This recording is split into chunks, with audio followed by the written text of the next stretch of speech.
Bienvenidos y bienvenidas. Este trabajo está presentado por el Grupo 1, que está conformado por Castro Gutiérrez Reina, José de Aventura Jimena, Lozano Río Jazmín, Palacios Camana Claudia y Zaire Quiroz Elena. ¿Alguna vez se han preguntado cómo funciona el cerebro? ¿O por qué hay personas que son mejores para las matemáticas y otras para la lectura? ¿O por qué hay personas que son sumamente habladoras y otras tímidas? Pues en este video hablaremos sobre las teorías de la neurociencia.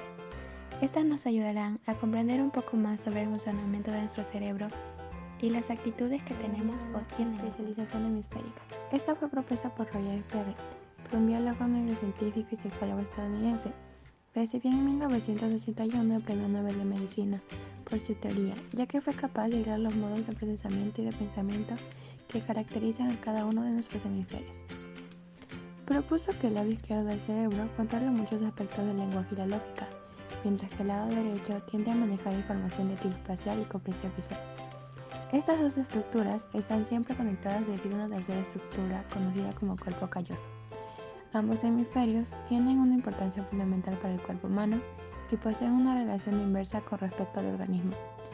En este apartado veremos algunas de las acciones que realiza de forma lateralizada cada hemisferio. El hemisferio derecho está relacionado con el control de la expresión no verbal y la interpretación de las imágenes. Debido a esto, la inteligencia espacial, la percepción, la capacidad de expresar las emociones y de captarlas radica en él. Una persona con un hemisferio derecho dominante destaca en las artes. Es visual e intuitivo. También se le llama cerebro analógico, y este es responsable de la creatividad, imaginación, música, observador, ritmo y emociones. Las personas del hemisferio derecho dominante tienden a destacar en los siguientes campos: diseño gráfico, diseñadores de interiores, músicos, pintores, psicólogo y consultor. El hemisferio izquierdo es el dominante en la mayoría de las personas. A diferencia del hemisferio derecho, el izquierdo está relacionado con la parte verbal y la comunicación. Él se encarga de las funciones racionales, la capacidad de análisis, la lógica, operaciones, matemáticas, deducciones, la memoria verbal, la lectura y la escritura. Aquellas personas con mayor facilidad para resolver problemas numéricos, hacer reflexiones racionales o realizar análisis tienen un hemisferio izquierdo más desarrollado en comparación con el derecho. El hemisferio izquierdo está dividido en dos estructuras: área de Broca, que es la zona que controla lo relacionado con el habla y la expresión oral, y el área de Wernicke, que es la zona responsable de la interpretación del lenguaje. Cuando el lado izquierdo del cerebro es dominante, la persona tiene un pensamiento lógico y mayores inclinaciones académicas. El hemisferio cerebral izquierdo también se llama cerebro digital y es responsable de las siguientes actividades: verbal, analítica, leer, escribir, cálculos, secuencia lógica y matemáticas. Las personas con un hemisferio izquierdo dominante tienden a destacar en estas áreas: analistas de negocios, programador, científico e ingeniero. Luego tenemos la teoría de la organización funcional del cerebro. Esta la propone Alexander Luria. Fue un neuropsicólogo ruso. Nació el 16 de julio de 1912 en Moscú. Uno de sus estudios más importantes fue los trastornos en las funciones del cerebro y las lesiones cerebrales. También es conocido como el padre de la neuropsicología moderna. Luria propone que el funcionamiento cerebral se presenta por el trabajo de tres unidades funcionales, organizadas y jerarquizadas, que se encargan de toda actividad mental y comportamental. La primera unidad funcional es responsable de la regulación del tono y el estado de la vigilia, capaz de facilitar el suficiente nivel de activación cortical para que el sistema nervioso pueda funcionar de manera idónea. Se localiza en núcleos de la formación reticular situados en el tronco cerebral y en el tálamo. Gracias a su activación se puede tener una adecuada modulación del nivel de alerta desde un estado de vigilia hasta el del sueño. La segunda unidad funcional se encarga de recibir, analizar y almacenar la información medio, interno o externo hacia el sistema nervioso, para lo cual engranan diversas estructuras que se hallan subdivididas en áreas primarias, donde la información es recibida; áreas secundarias, donde la información es sintetizada; áreas terciarias, donde la información es integrada y sintetizada para luego ser procesada como actividad cognoscitiva.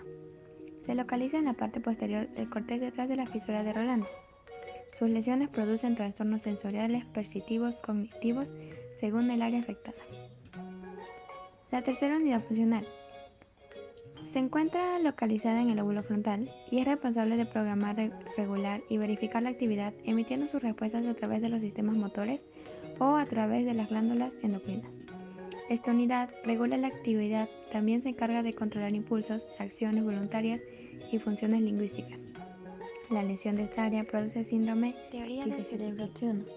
Un hombre dijo una vez, es como si en nuestra cabeza convivieran un cocodrilo, un caballo y un ser humano, y que las decisiones las tomaran entre los tres. Todo esto fue dicho por Paul MacLean, un neurocientífico quien hizo contribuciones significativas en los campos de la psicología y la psiquiatría. En 1960 presentó su teoría del cerebro triuno, que explicaremos a continuación. Según MacLean, nuestro cerebro actual es la sumatoria de un proceso de superposición de capas, las cuales fueron apareciendo consecuentemente con el pasar de los milenios y se acomodaron una sobre la otra, pero sin que las anteriores dejasen de existir. Estas capas del cerebro son el cerebro reptiliano, el cerebro límbico emocional y el cerebro racional o neocortés. El cerebro reptiliano, vendría siendo la primera de las tres capas que existen en nuestro cerebro y representa los instintos más básicos de la especie humana, que son el hambre, la reproducción sexual, el sueño, el instinto de supervivencia y luz.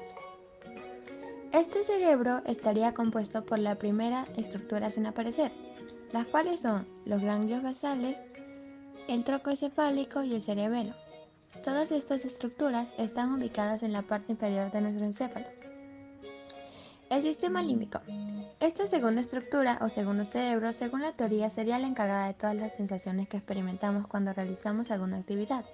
Por ejemplo, cuando comemos algo que nos gusta mucho, cuando tenemos sexo con una persona que nos gusta o cuando nos deleitamos con un paisaje hermoso. Esta capa está compuesta por la amígdala cerebral, el septo, el hipotálamo, la corteza del cíngulo y el hipocampo. La neocorteza. Esta capa es la más reciente en cuanto a evolución humana. También se le conoce como el cerebro moderno. Es exclusiva de los mamíferos. La neocorteza se encarga de todo lo referente al pensamiento abstracto, el pensamiento lógico y racional, aparte de los procesos comunicativos complejos que empleamos para comunicarnos con la sociedad moderna. Está compuesta por la corteza cerebral, la cual está formada de sustancia gris, donde hay un gran número de neuronas que están en contacto. Por último, hablaremos sobre la teoría del cerebro total integral. Esta teoría fue propuesta por Hermann. Su nombre completo es William Edward Knight Hermann. Nació en 1922. Fue un científico estadounidense conocido por sus investigaciones en el pensamiento creativo. Por ello es considerado padre de la técnica de preferencias cerebrales. Para elaborar su teoría, Hermann se inspiró en la metáfora que relaciona nuestro cerebro con el globo terrestre y sus 4 puntos cardinales. A partir de esto, Hermann representa una esfera dividida en 4 cuadrantes que resulta en el entrecruzamiento de los hemisferios izquierdo y derecho del modelo Sperry y de los cerebros cortical y límbico del modelo MacLean. Los 4 cuadrantes representan 4 formas distintas de operar, de pensar, de crear, de aprender y en suma de convivir con el mundo. Si tienes el cortical izquierdo más desarrollado, eres un ser racional con buena capacidad analítica y lógica. Por lo general, estas personas tienden a seleccionar ocupaciones tales como ingenieros, médicos, abogados, matemáticos, entre otros. Si la parte más desarrollada tiende a ser el límbico izquierdo, entonces eres una persona organizada, cuidadosa, planeadora y detallada. Estas personas prefieren ocupaciones tales como administrador, gerente y contador. Si tienes el límbico derecho más desarrollado, eres un ser sensible, emotivo e intuitivo. Por lo general, estas personas tienen ocupaciones como maestros, comunicador social, enfermeros y trabajadores sociales. Y si la parte más desarrollada llega a ser el cortical derecho, eres una persona creativa, artística y conceptual. Estas personas se deciden más por las ocupaciones como arquitectos, pintor, compositor, diseñador gráfico, escultor y músico.